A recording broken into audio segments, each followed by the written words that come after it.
Hi everyone, कैसे हो आप सभी लोग। आई होप आप लोग अच्छे होंगे। मैं हूं राहुल जयसवाल एंड स्वागत करता हूं आप सभी का एक बार फिर हमारे यूट्यूब चैनल JR ट्यूटोरियल्स में।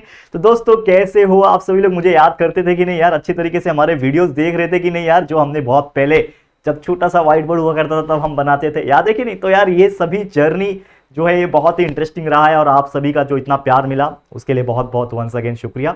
लेकिन जैसे कि आप जानते हैं कि यार हम कंटिन्यूस आपके लिए मेहनत कर रहे हैं और आपके लिए हम एक सरप्राइज चीज जो हम लाने वाले थे, जो कि ऑलरेडी हमने लॉन्च कर दिया है, उसका नाम है दोस्तों RCC बैच, यानी रिवीजन क्रैश कोर्स बैच। अब आपका जो अभी एग्जाम आने वाला है वो है मिड टर्म एग्जाम, करेक्ट है। अब मिड टर्म एग्जाम्स की तैयारी हमारे साथ आप कर सकते हो, क्योंकि हमने एक बैच लॉन्च किया है जिसमें हम आपके लगभग 3-4 चैप्टर, जो भी आपके 4-5 चैप्टर्स आएंगे आपके मिड टर्म एग्जाम्स में, वो हम लोग फटाफट तरीके से रिवीजन कराएंगे। क्योंकि देखो ये बैच का नाम हमने RCC रखा है, RCC यानी रिवीजन क्रैश कोर्स, यानी रिवीजन तो कराएंगे लेकिन वो भी क्रैश कोर्स तरीके से, यानी इतना फास्ट तरीके से कराएंगे कि आपको हर एक चीज का फ्लैशबैक याद आ जाएगा। तो फटाफट तरीके से हम कराएंगे, हमारे साथ बने रहना। एक रिक्वेस्ट ये है जो कि मुझे भी थोड़ा बुरा लगता है बोलने के लिए, कि यार मैंने देखा है कि यार आप लोग वीडियोस को देखते तो हो यार, लेकिन वीडियोस को लाइक नहीं करते, वीडियोस को कमेंट नहीं करते, अच्छे अच्छे शेयर नहीं करते अपने दोस्तों के साथ। तो प्लीज एक रिक्वेस्ट ये है कि यार आपका जो मेहनत है, जो हमारा मेहनत है आपके लिए, आपको दिख रहा होगा कि हम कितना मेहनत कर रहे हैं। ऑलरेडी हमने पढ़ा के तो सब चीज रख दिया था, लेकिन फिर भी हम आराम नहीं करते और आपके लिए हर एक चीज प्रोवाइड करने की कोशिश करते हैं। जब भी मौका मिलता है तब आपके लिए वीडियोस हम बनाते हैं। तो इसी चीज के लिए अपने दोस्तों को, सभी लोगों को बता देना इस RCC के वीडियो के बारे में, बैच के बारे में, और कहीं ना कहीं हम आपको साइंस एंड मैथ सब्जेक्ट जो पढ़ा रहे हैं मिड टर्म एग्जाम्स के लिए, तो वो बेहतरीन तरीके से शेयर कर देना और वीडियो को लाइक और कमेंट अच्छा अच्छा जरूर से कर देना, भर देना कमेंट से, ताकि हमें भी एक मोटिवेशन आ जाए और ताकि ऐसे ही हम मन लगा के आपके लिए वीडियोस बनाते रहें। ठीक है दोस्तों, तो चलिए वीडियो की शुरुआत करते हैं। अगेन अगर आप सोशल मीडिया यूज करते हो तो सबसे इंपॉर्टेंट चीज है टेलीग्राम को ज्वाइन कर लेना। हमारा टेलीग्राम ग्रुप है जिसमें हमारा वीडियोस अपलोड होता है यूट्यूब पे, तो कभी कभी नोटिफिकेशन नहीं जाता है, तो यहां पे आपको नोटिफिकेशंस मिलेंगे जाके, ठीक है ना, वीडियो शेयर हो जाएंगे। तो यहां टेलीग्राम ग्रुप लिंक उसका डिस्क्रिप्शन में, ज्वाइन कर लो जाके। हमारे ऐप को डाउनलोड कर लो, JR ट्यूटर का खुद का ऐप बनाया यार, हम लोग ने मेहनत किया है, पैसा खर्चा किया है, तो यार आप लोग सपोर्ट तो दिखाओ। उसको डाउनलोड करो, इंस्टॉल करो, उसके अंदर लॉगिन हो जाओ और हम इस रिवीजन क्रैश कोर्स का जो भी नोट्स बनेगा वो उस पर अपलोड कर देंगे आने वाले दिनों में। तो आप लोग इंतजार कर लेना, लेकिन उसके पहले डाउनलोड इंस्टॉल करके रख लेना। साथ में इंस्टाग्राम यूज करते हो तो फॉलो बैक जरूर कर देना, मतलब फॉलो कर लेना हमें अच्छी तरीके से। अच्छे से आप देख सकते हो पूरा सिलेबस आपका कंप्लीटेड है, तो जितने भी सब्जेक्ट्स हमने साइंस मैथ्स SST के वीडियोस बना के रखे हैं पुराने, जो वो सबको देखते रहो और आगे बढ़ते रहो, पढ़ाई करते रहो। चलिए वीडियो की शुरुआत करेंगे। तो इस चैप्टर के अंदर बेसिकली, चैप्टर का नाम अगर आपको मैंने नहीं बताया तो चैप्टर का नाम क्या है, rational number and irrational number. पहला ही चैप्टर है मैथ्स का, 8th स्टैंडर्ड के मैथ्स का अगर हम बात करें, पहला ही चैप्टर है। तो इस चैप्टर बहुत ही ज्यादा मजेदार चैप्टर, इसमें से क्वेश्चंस बहुत ज्यादा पूछे जाते हैं, लेकिन फिर भी कुछ कुछ इंपॉर्टेंट जो क्वेश्चंस मुझे लगे आपको कराने के लिए और रिवीजन पॉइंट ऑफ व्यू चीजें हम आपको कराएंगे। वीडियो छोटा होगा लेकिन इसके अंदर बहुत सारी चीजें आप सीख जाओगे एक ही बार के अंदर, ठीक है। तो फटाफट तरीके से रिवाइज करवाते हैं, आप लोग हमारे साथ बने रहना। तो सबसे पहले क्या बोल रहा है यहाँ पे, देखो रैशनल नंबर क्या होता है। देखो सबसे इंपॉर्टेंट चीज है समझना, कभी कभी क्वेश्चन आता है डिफाइन रैशनल नंबर। तो रैशनल नंबर हमेशा याद रखना, ये एक ऐसा नंबर होता है जो कि m/n फॉर्म में होता है या फिर p/q के फॉर्म में होता है। मतलब समथिंग अपॉन समथिंग, जैसे कि 3 है तो 3/4 के फॉर्म में रहेगा, 1/2 के फॉर्म में रहेगा। तो ये जो नंबर्स होते हैं ना, इस नंबर को हम लोग बोलते हैं रैशनल नंबर। लेकिन कंडीशन ये है कि n यानी जो डिनोमिनेटर होता है, आपको पता ही है कि आपका न्यूमरेटर होता है और नीचे वाला नंबर आपका डिनोमिनेटर होता है। तो जो डिनोमिनेटर होता है ना, कोई भी रैशनल नंबर कब होगा, जब उसका डिनोमिनेटर 0 ना रहे। मतलब अगर फॉर एग्जांपल अगर ऐसा कुछ नंबर आ गया 5/0, तो ये कोई एक रैशनल नंबर नहीं है, ये रैशनल नंबर नहीं हो सकता, ये इररैशनल हो जाएगा, एक तरीके से 0 हो जाएगा, इन शॉर्ट इंफिनिटी हो जाएगा। तो ये आपका क्या हो जाएगा, ये रैशनल नंबर नहीं होगा। रैशनल नंबर के लिए कभी भी याद रखना कि n विल बी, मतलब denominator should not be equal to 0। ये कुछ भी हो सकता है, 1 हो सकता है, ठीक है, ये 1 2 हो सकता है, नीचे उसके 3 हो सकता है, कुछ भी हो सकता है, लेकिन वो क्या नहीं होगा, 0 नहीं होना चाहिए। तो उसी को हम लोग क्या बोलते हैं दोस्तों, रैशनल नंबर बोलते हैं।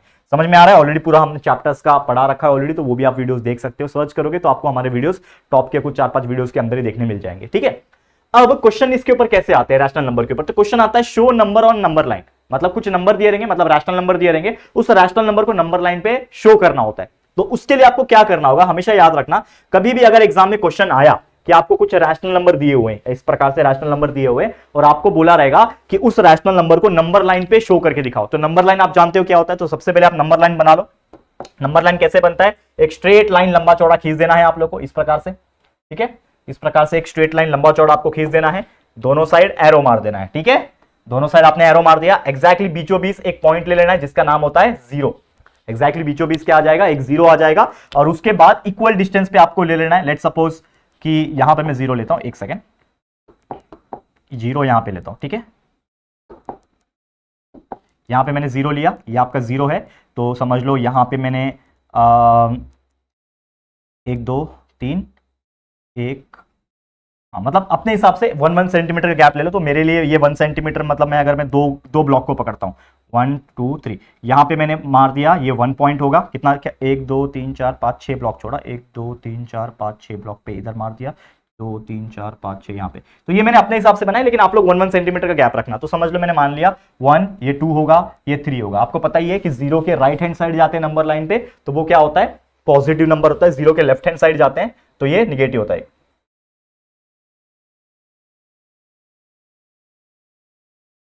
ठीक है, तो ये हो गया 0 के लेफ्ट हैंड साइड -1, ये -2, ये -3। ठीक है, इतना आपको ध्यान में रखना है। ये आपका क्लियर हो गया।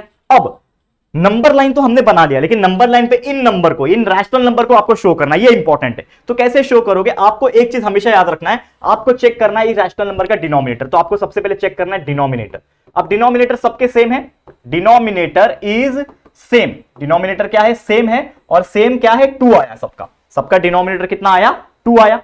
मतलब जितना भी उसका डिनोमिनेटर रहेगा उतने हिस्से में आपको ये जो नंबर से इसको डिवाइड कर देना है। मतलब कहीं ना कहीं डिनोमिनेटर जब 2 है तो आपका ये जो एक यूनिट है ना, ये जो आपका 0 से 1 1 से 2, ये एक एक यूनिट है, इसको 2 हिस्सों में डिवाइड करना है। तो 2 हिस्सों में कैसे डिवाइड होगा, 2 हिस्सों में कैसे डिवाइड होगा, ये 0 के 1 के बीच में एक और आ जाएगा, 1 और 2 के बीच में एक और आ जाएगा, 2 और 3 के बीच में एक और आ जाएगा। वैसे ही 0 और -1 के बीच में एक आ जाएगा, 1 और -2 के बीच में एक और आ जाएगा, और -2 के बीच में एग्जैक्टली आ जाएगा। मतलब हमने एग्जैक्टली क्या किया, इस 0 से 1 को 2 हिस्सों में डिवाइड किया, एक ये, फिर 1 से 2 को 2 हिस्सों में डिवाइड किया। क्यों 2 हिस्सों में डिवाइड किया, क्योंकि ये इसका डिनोमिनेटर 2 है। मान लो इसका डिनोमिनेटर 3 होता तो हम इसको 3 हिस्सों में, 3 इक्वल हिस्सों में डिवाइड करते, with the help of scale की हेल्प से हम डिवाइड कर सकते। तो हमने इसको क्या किया, डिवाइड किया, खुद से ही डिवाइड कर दिया। अब आपको पता है सबसे पहले नंबर क्या प्लॉट करना है, आपको 3/2।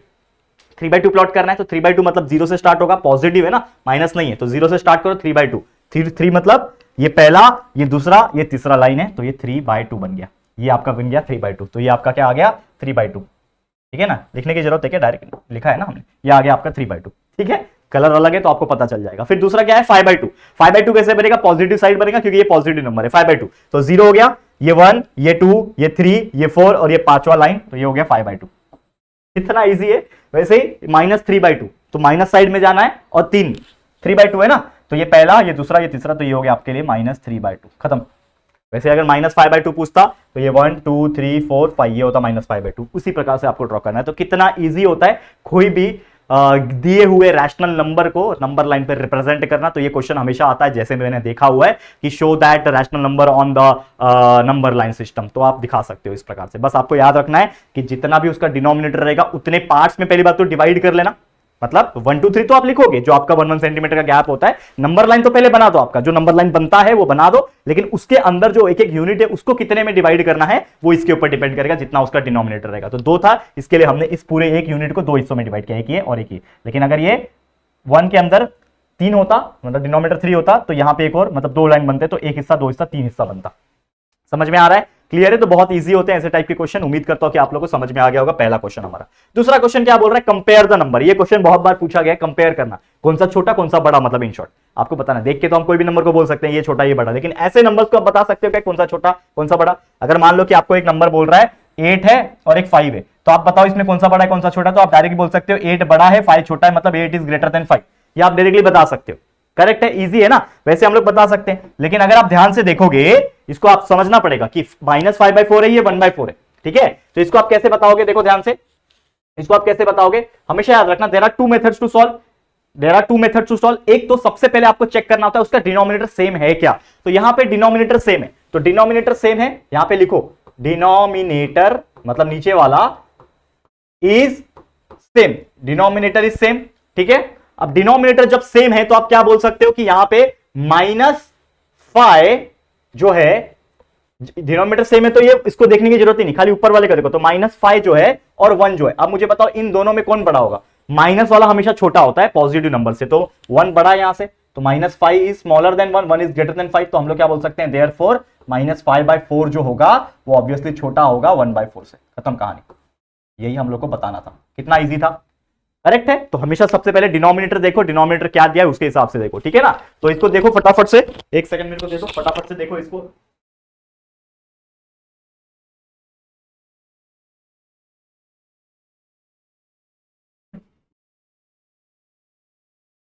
ओके दोस्तों, तो समझ में आ रहा है। चलो अब हम जाएंगे हमारे सेकंड क्वेश्चन की तरफ। सेकंड क्वेश्चन क्या है, अगर आप देखो यहां पे ध्यान से, तो ये हमने देख लिया। सेकंड क्वेश्चन क्या है, -17/20 -13/20। अब यहां पे भी अगर आप एक चीज नोटिस करोगे तो पहले देखना आपको डिनोमिनेटर सेम है क्या। तो यहां पे देखो दोनों डिनोमिनेटर सेम है, 20 हर जगह है, ठीक है। तो डिनोमिनेटर को आपको देखना नहीं है, सिर्फ ऊपर वाले को देखना है जो कि है न्यूमैरेटर। तो न्यूमैरेटर को अगर आप देखोगे पहले, सबसे पहले यहां पे भी लिख दो denominator is same, denominator is same. यहां पे भी डिनोमिनेटर सेम है, तो यहां पे अगर आप ऊपर वाले नंबर को देखोगे तो एक है -17 और दूसरा है -13। अब इन दोनों में से कौन बड़ा कौन छोटा है, हमेशा याद रखना, जब नंबर निगेटिव होते हैं ना दोनों, तो दोनों को कंपेयर कब करोगे, कैसे करोगे, जो नंबर एक्चुअल में बड़ा होता है वो एक्चुअल में छोटा होता है निगेटिव में। क्योंकि पॉजिटिव में आप देखोगे तो 8 है, 5 है, करेक्ट है। तो इसमें मुझे पता है कि जो बड़ा दिख रहा है वही बड़ा नंबर है क्योंकि ये पॉजिटिव नंबर है। लेकिन निगेटिव वाले में क्या होता है, उल्टा होता है। निगेटिव वाले में जो ज्यादा बड़ा नंबर है वो एक्चुअल में छोटा होता है, करेक्ट है। क्योंकि नंबर लाइन को अगर हम देखेंगे, जो नंबर लाइन आपको पता है ना, यहां पे 0 है, -1 है, -2 है, -3 है, तो ये -1 बड़ा है, -2 छोटा है, -3 और छोटा है। मतलब जितना नंबर बढ़ते जा रहा है उतना वो छोटा होते जा रहा है। तो हम लोग यहां पे क्या बोल सकते हैं, यहां पे क्या बोल सकते हैं कि -17 और -13 में से बड़ा कौन होगा, -13 बड़ा होगा। तो यहां पे ये वाला सिंबल आ जाएगा। तो देयरफॉर हम लोग क्या बोल सकते हैं कि -17/20 जो है वो छोटा है। तो -17/20 इज स्मॉलर देन -13/20। ये हो गया हमारा आंसर। समझ में आ गया, कितना इजी था, ठीक है। चलो एक और क्वेश्चन कर ले। यहां पे देखो, इसको कलर चेंज कर लेता हूं यहां पे मैं इसके लिए। अब यहां पे देखो, ये असली खेल शुरू होता है। यहां पे तो दोनों डिनोमिनेटर ही अलग है, एक नीचे 12 है, ये नीचे 16 है। इसको कैसे कंपेयर करोगे, कौन छोटा कौन बड़ा। दोनों नंबर में से 15/12 और 7/16 में से कौन सा नंबर बड़ा और कौन सा नंबर छोटा, कैसे पता करोगे। तो इसका पता करने का दो मेथड है, एक है एलसीएम मेथड और एक है क्रॉस मल्टीप्लिकेशन मेथड। जो मुझे लगता है सबसे इजी होता है वो क्रॉस मल्टीप्लिकेशन मेथड होता है। क्या होता है कि आप इन दोनों को क्रॉस मल्टीप्लाई करो, मतलब 15 को 16 से मल्टीप्लाई करो, तो मल्टीप्लाई करो 15 मल्टीप्लाई बाय 16, क्या हो जाएगा, 15 10 150, 15 6 90, मतलब कितना हो गया, 240 हो गया। मतलब कितना आ जाएगा, इन दोनों को मल्टीप्लाई करके कितना मिला आपको, 240 मिला, ठीक है। और ये आपका हो गया 15 को 16 से मल्टीप्लाई करके। वैसे आप 7 से 12 को मल्टीप्लाई करो, 7 को 12 से मल्टीप्लाई करो, तो 7 12 का कितना होता है, 84, 12 7 होता है 84। अगर आप देखोगे ध्यान से तो ये 240, जब मैंने इसको इसके साथ मल्टीप्लाई किया तो 240 आया, और जब मैंने इसको इसके साथ यानी 7 को 12 के साथ मल्टीप्लाई किया तो 84 आया। अब आप कंपेयर कर सकते हो 240 और 84 में से बड़ा छोटा कौन है। आप क्लियरली बता सकते हो कि 240 इज बड़ा, तो 240 इज बड़ा, मतलब सिंबल हमने क्या यूज किया, इस प्रकार वाला बड़ा वाला। तो इसका मतलब क्लियरली हम लोग बोल सकते हैं कि ये जो 15, थोड़ा और नीचे लिखता हूं मैं इसको, एक सेकेंड।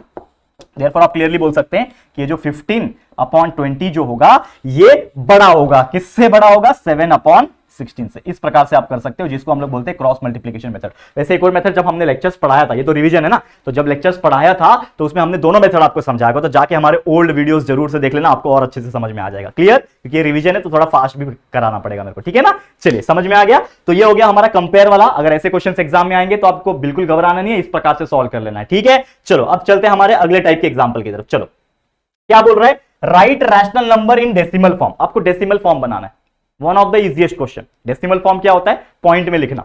ये दिया हुआ है 9/37, इसको पॉइंट में कैसे लिखोगे। अब क्या करना है, सबसे पहले हमको एक चीज याद रखना, कभी भी कोई क्वेश्चन आता है, रैशनल नंबर दिया है, उसको डेसिमल फॉर्म में बनाना है, तो आपको कुछ नहीं करना, बस डिवाइड करना है।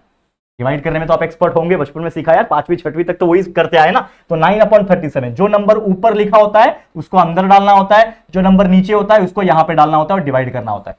तो 9 को 37 से डिवाइड करना है, तो कैसे डिवाइड होगा, पहली बात तो 37 9 के इसमें जाएगा नहीं, तो 37 0 जा 0, 37 0 जा 0 हो गया, तो ये कितना आ गया, 9 बचा, 9 - 0 इज 9, ठीक है।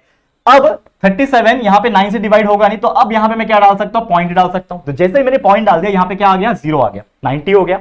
अब 37 के टेबल में 90 आता है क्या, चेक करो, 37 1 जा 37, 37 2 जा कितना होता है, 74 होता है गेस।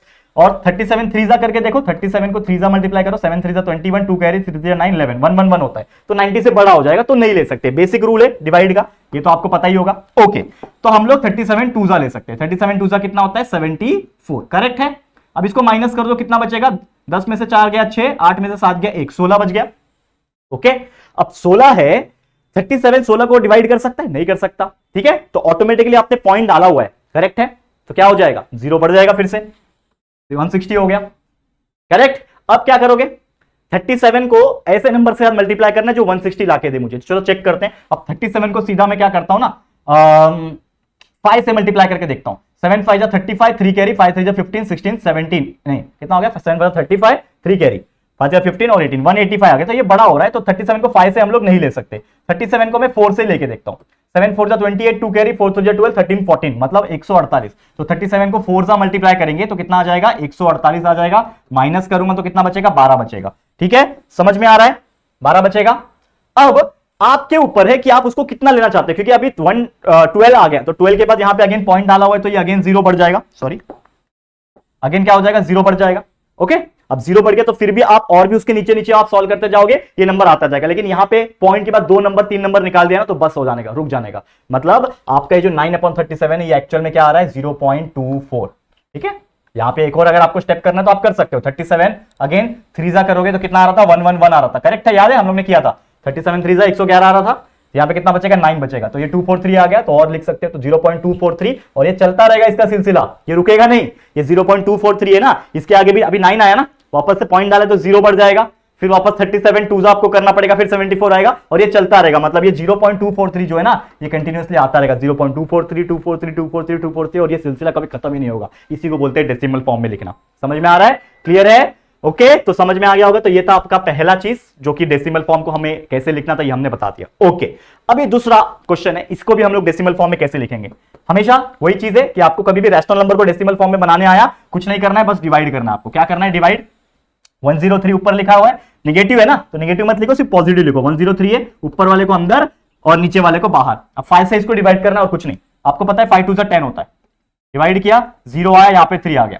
ठीक है, बराबर, समझ में आ रहा है। फिर 3 है ना, 3 तो 5 से डिवाइड होगा नहीं, तो 5 0 जा 0, माइनस करोगे 3 बचा। अब यहाँ पे पॉइंट डाल दो, 0, 5 6 जा 30, खत्म, 0 आ गया, रिमाइंडर 0 आ गया, मतलब रुक जाना है। तो 20.6 इसका आंसर क्या आ गया, इजी तरीके से आ गया 20.6। कितना इजी था, है कि नहीं, है कि नहीं दोस्तों? आप लोग कमेंट करके बताओ यार, ऐसे काम नहीं चलेगा यार, कमेंट तो करना पड़ेगा। आप लोग कमेंट नहीं करते हो यार, अच्छा अच्छा लिख के कमेंट करो यार, थोड़ा थोड़ा हम भी पढ़ के थोड़ा खुश हो यार, मोटिवेशन आए हमारे अंदर। ठीक है, चलो ये था हमारा क्वेश्चन नंबर 3। एक और आखिरी क्वेश्चन, इसको फटाफट कंप्लीट करते हैं, फिर आज का ये जो रिवीजन लेक्चर है कंप्लीट हो जाएगा, ये पूरा चैप्टर का।